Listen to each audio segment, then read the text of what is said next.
सर्वत्र गोविन्दनामसङ्कीर्तनं गोविन्द गोविन्द इति श्रीमद्भागवतमहापुराणं नान्गावद् स्कन्दम् अथ नवमोऽध्यायः। मैत्रेय उवाच तयेवमुत्सन्नभयावुरुक्रमे हृतावनामा प्रययुस्त्रिविष्टपं सहस्रशीर्षापि ततो गरुत्मता मदोर्वणं हृद्यतिदृक्षया गतः स वैद्या योगविपाकतीव्रया हृत्पद्मकोशे स्फुरितं तडित्प्रभं तिरोहितं सहसैवोपलक्ष्य बहिः स्थितं तदवस्थं ददर्श। तद्धर्शनेनागतसाध्वसः क्षितो अवन्दताङ्गं विनमय्य दण्डवत् दृग्भ्यां प्रपश्यन् प्रबिबन्निवार्भगः चुम्बन्निवास्येन भुजैर्यिवाश्लिषन् स तं विवक्षन्तमतद्विदं हरिः ज्ञात्वास्य सर्वस्य च हृद्यवस्थितः कृताञ्जलिं ब्रह्ममयेन कम्बुना पस्पर्शभालं कृपया कपोले स वै तथैव प्रतिपादितां गिरं दैवीं परिज्ञातपरात्मनिर्णयः तं भक्तिभावोऽभ्यगृणाद सत्वरं परिश्रुतोरुश्रवसं ध्रुवक्षितिः। ध्रुवस्तुति। ध्रुव उवाच योऽन्तः प्रविश्य मम वाचम् इमां प्रसुप्तां सञ्जीवयत्न्यखिल शक्तिधरस्वधाम्ना अन्यांश्च हस्तचरणश्रवणत्वगादीन् प्राणान्नमो भगवते पुरुषाय तुभ्यम्। एकस्त्वम् एव भगवन् इदमात्मशक्त्या मायात्ययोर्गुणाय महधात्यशेषम् सृष्ट्वानुविश्य पुरुषस्तदसद्गुणेषु नान्येव दारुषु विभावसु वद्विभासि वद्धत्तया वयुनयेतमचष्ट विश्वं सुप्तप्रबुद्ध इव नाथ भवत्प्रपन्नः तस्यापवर्ग्य शरणं तव पादमूलं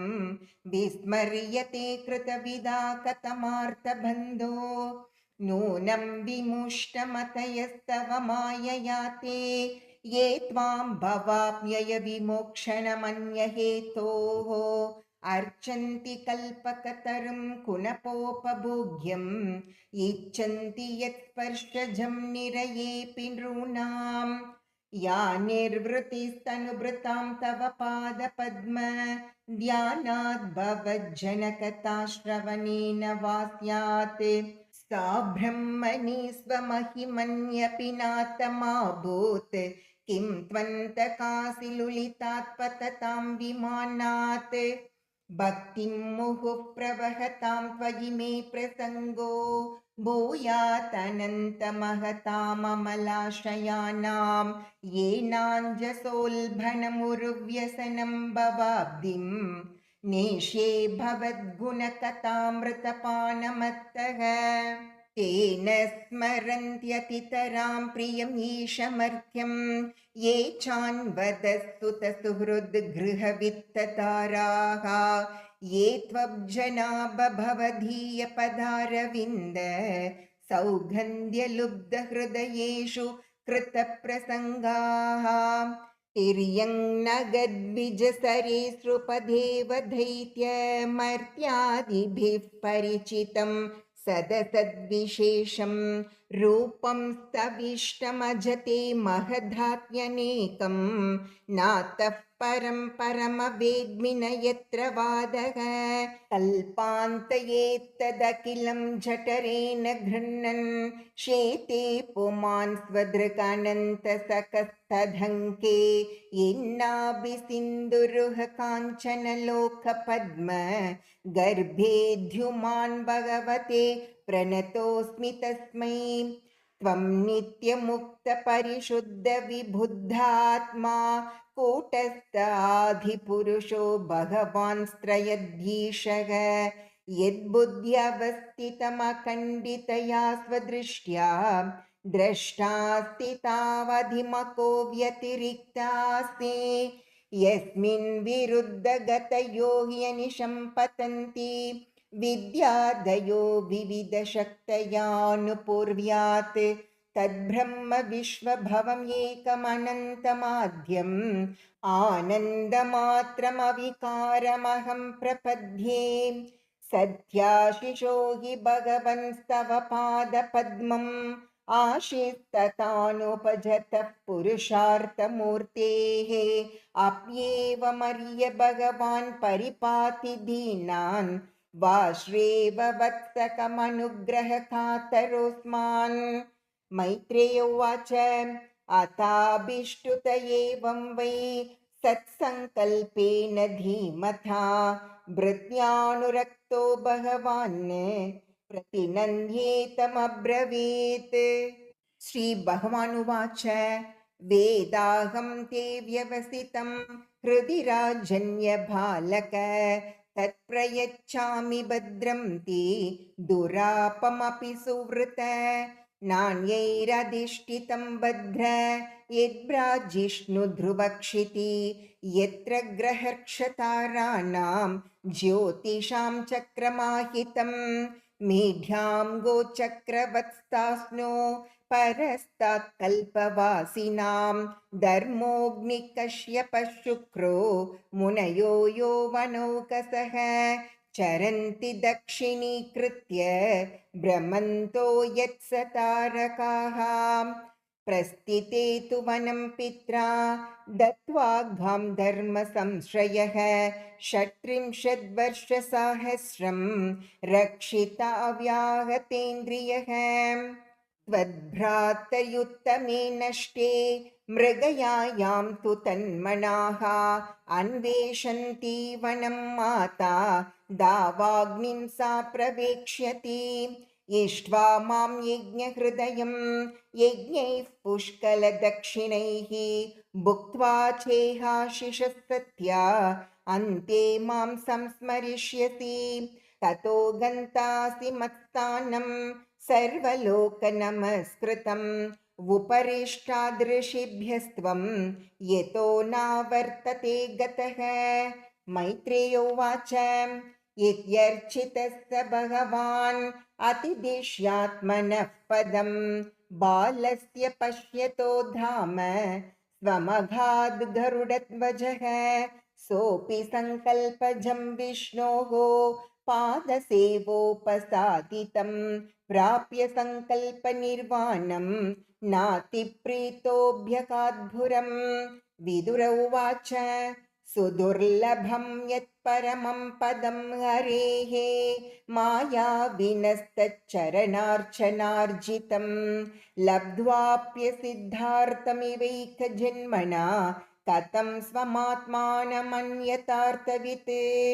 मैत्रेय उवाच मातुः सपत्न्या वाग्बाणैः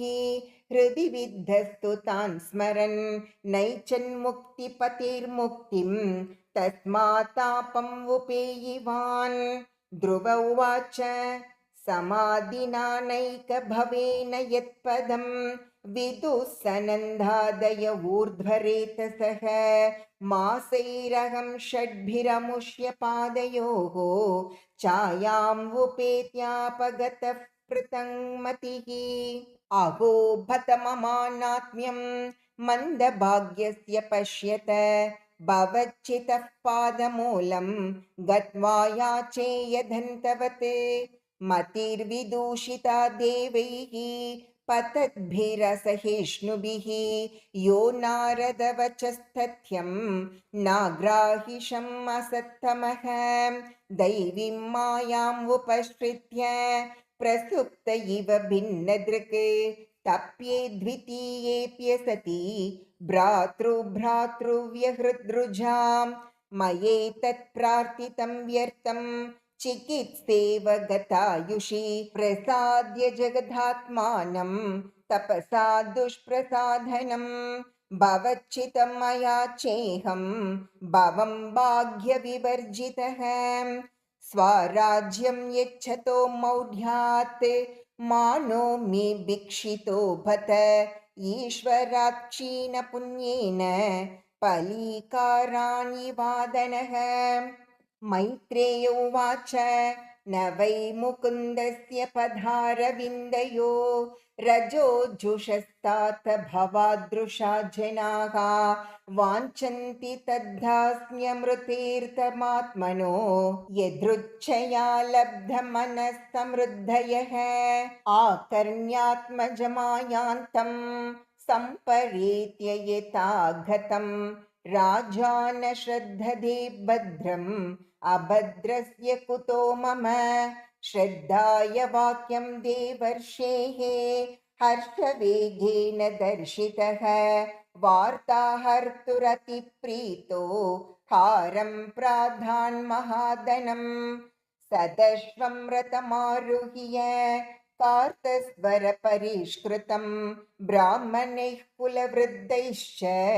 पर्यस्तोमात्यबन्धुभिः शङ्खधुन्दुभिनादेन ब्रह्मघोषणवेणुभिः निश्चक्रामपुरात्तूर्णम् आत्मजाभिक्षणोत्सुकः सुनीतिस्तुरुचिश्चास्य महिष्यौ रुक्मभूषिते आरुह्य शिबिकां सार्धम् उत्तमेनाभिजग्मतुः तं दृष्ट्वोपवनाभ्यास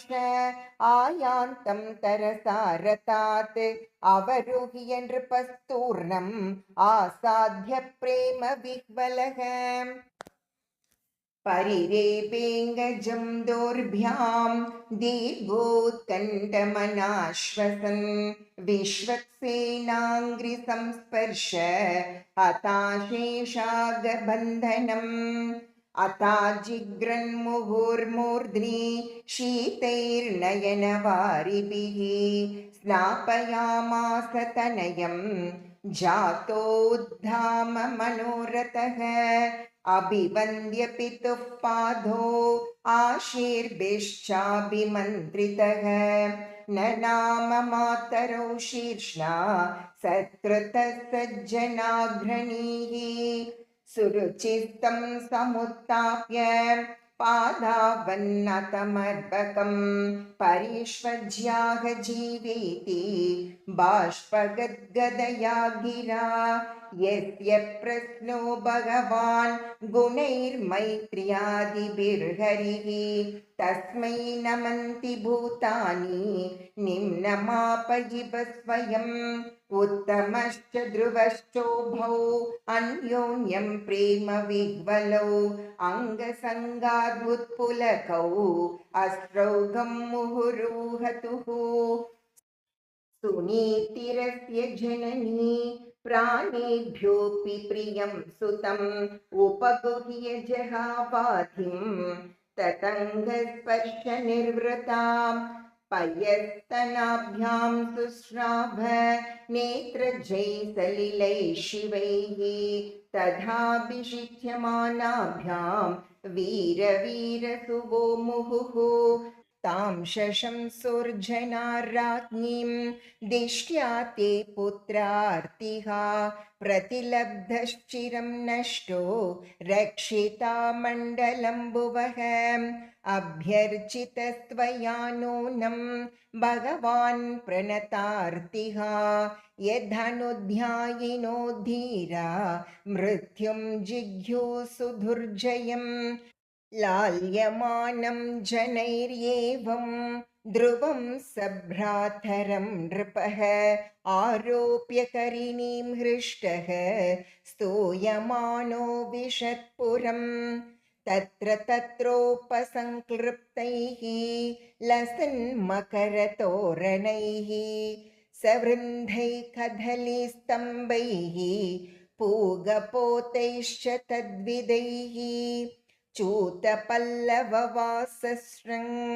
मुक्ताधाम विलम्बिभिः उपस्कृतं प्रतिद्वारम् अपां कुम्भैः सदीपकैः प्राकारैर्गोपुरागारैः शातकुम्भपरिच्छदैः सर्वतोऽलङ्कृतं श्रीमद् विमानशिखरद्युभिः मृष्टचत्वररथ्याठ मार्गं चन्दनचर्चितं लाजाक्षतैः पुष्पफलैः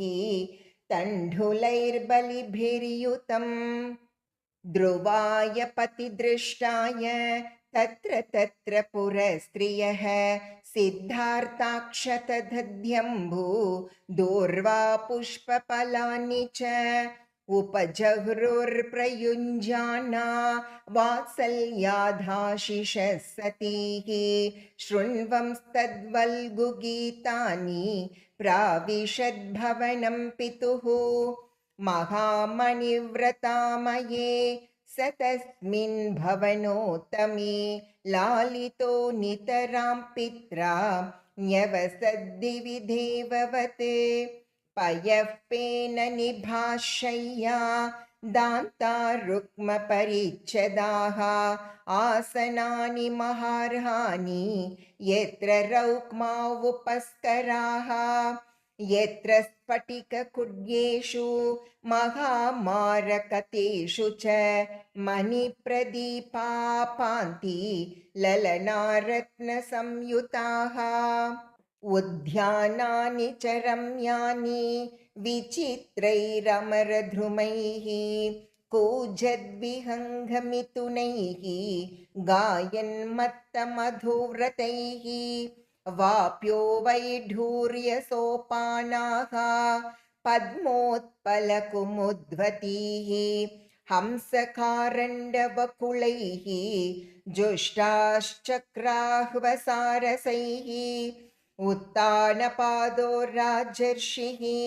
प्रभावं तनयस्य तं श्रुत्वा दृष्ट्वाद्भुततमं प्रपेदे विस्मयं परम् वीक्ष्योढवयसं तं च प्रकृतीनां च सम्मतम् अनुरक्तप्रजं राजा ध्रुवं चक्रे भुवः पतिम् आत्मानं च प्रवयसम् आकलय्य विशाम्पतिः वनं विरक्तः प्रातिष्ठत् विमृशन्नात्मनो गतिम्। श्रीहरये नमः श्रीहरये नमः श्रीहरये नमः। गोपिका जीवनस्मरणं गोविन्द गोविन्द इति श्रीमद्भागवते महापुराणे पारमहंस्यां संहितायां चतुर्थस्कन्धे ध्रुवराज्याभिषेकवर्णनं नाम 9मोऽध्यायः।